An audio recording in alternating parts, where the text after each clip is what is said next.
Isaac Jean-Claude Tchilumbayi Moussavou, bonjour. Bonjour. Augustin Kabouya, le secrétaire général du parti au pouvoir UDPS, a déclaré le mois dernier: nous allons toucher à la Constitution. Qu'est-ce que ça veut dire? Mais parce qu'il y a des problèmes qui cherchent des résolutions, des problèmes récurrents qui se posent, entre autres, relations entre les provinces et l'État central, mais aussi les compétences des provinces, plus précisément l'élection des sénateurs, des gouverneurs.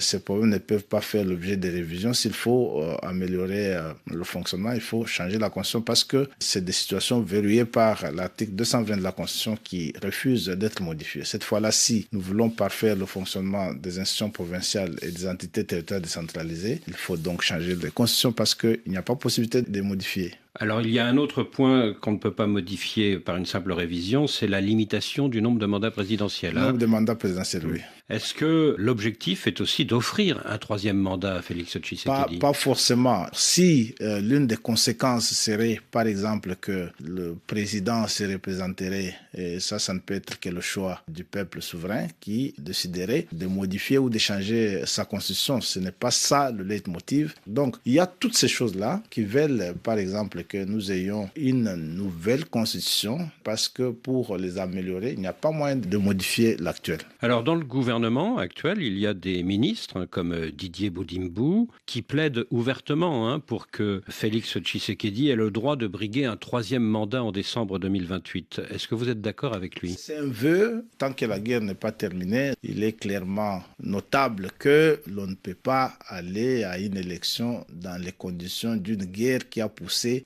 7 millions de nos compatriotes en dehors du pays, donc les obligeant ainsi à ne pas participer à l'expression libre de leur choix. Donc, si la guerre n'est pas terminée en décembre 2028, il y aura un glissement? Ce n'est pas un glissement, c'est un principe normal que l'on ne tienne pas les élections dans des conditions de guerre. Et comment ça se justifierait? Ici en Europe, vous avez des exemples de cela. L'Ukraine, c'est une démocratie qui n'arrive pas à tenir des élections parce qu'elle ne peut pas les tenir sous les armes. Alors de fait, Volodymyr Zelensky a terminé son dernier mandat il y a 2 ans. On serait avec Félix Tshisekedi dans un scénario hors mandat comme Volodymyr Zelensky? Chez nous, c'est constitutionnel. Ça ne sera même pas un scénario hors mandat parce que notre constitution le prévoit assez bien qu'à la fin de son mandat, le président de la République, lui, il reste en fonction jusqu'à l'installation effective du nouveau président élu. Et ça ne sera pas un glissement, ça sera un fonctionnement normal des institutions. Alors ce que disent les catholiques de la SENCO, c'est qu'on ne peut pas changer la constitution sans d'abord obtenir un consensus national. Qu'est-ce que vous répondez? Est-ce qu'il faut un large consensus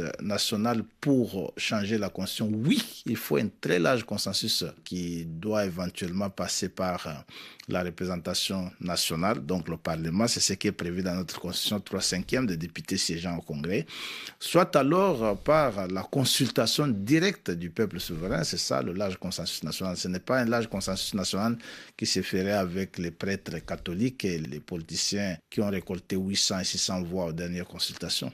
Pas de dialogue national inclusif avant un éventuel changement de constitution? Le dialogue, je ne le retrouve nulle part dans notre Constitution. Ce débat sur un éventuel troisième tour, il a déjà existé du temps de Joseph Kabila et finalement, après la mobilisation de l'opposition et de l'Église catholique, il y a renoncé. C'était en 2018. Est-ce que vous ne craignez pas qu'il y ait à nouveau un débat très vif dans votre pays et que vous n'arriviez peut-être pas à imposer votre réforme? Mais c'est pourquoi je vous dis qu'en 2018, vous dites, lorsque les gens tentent ce débat, c'était dans un contexte où rien n'empêchait la tenue des élections en 2016. Ils ont décidé de se cramponner au pouvoir sans aucune justification et que cela a fait que les institutions se soient retrouvées dans un glissement infondé et injustifié et que les ténors du pouvoir de l'époque avaient cherché à couvrir l'imposture. Ce n'est pas la même chose aujourd'hui. Donc, c'est des réalités assez différentes. Donc vous pensez que ce que Joseph Kabila n'a pas réussi en 2018, Félix Tshisekedi va le réussir d'ici 2028? Tout dépend aussi de la qualité de la légitimité. Vous avez sûrement suivi lorsque notre équipe nationale s'est qualifiée à la Coupe du Monde et que le président Tshisekedi réunissait les joueurs congolais. Vous avez vous-même entendu combien dans les masses à Kinshasa, une ville connue pour son penchant opposition, scandait et réclamait auprès du président qu'il change la constitution. Isaac Jean-Claude Chilumbagi Moussavou, je vous remercie.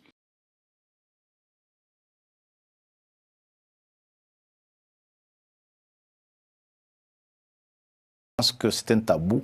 La Constitution de la République démocratique du Congo n'a pas dit qu'on ne modifie pas en fin de mandat. Elle a plutôt dit qu'on ne modifie pas lorsqu'il y a état de siège, on ne modifie pas lorsqu'il y a intérim. Elle n'a pas dit qu'on ne modifie pas en fin de mandat.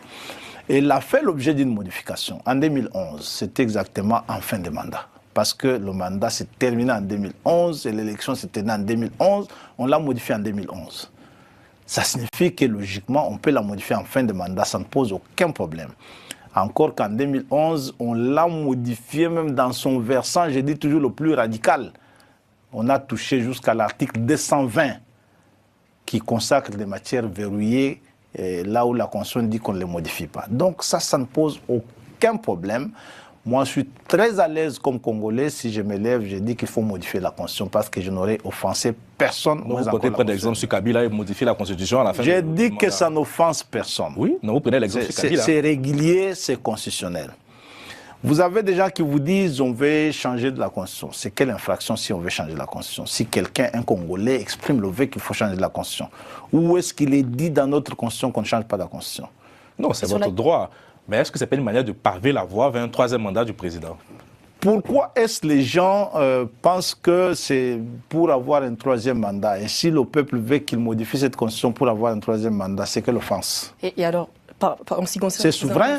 La constitution elle-même, elle prévoit que le peuple qui l'a adopté au référendum, il a cédé des compétences multiples à ses représentants, dont la compétence de modification de la Constitution et certaines compétences, il y a des compétences qui sont réservées.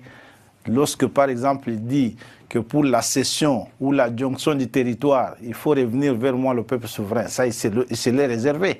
Et lorsqu'au finish, il dit la souveraineté, elle m'appartient. Donc le peuple, il a tout cédé à nous, ses représentants. Mais il a dit la souveraineté, je me la réserve, je l'exprime, je l'exerce moi-même, soit au travers de mes représentants que vous êtes, soit moi-même.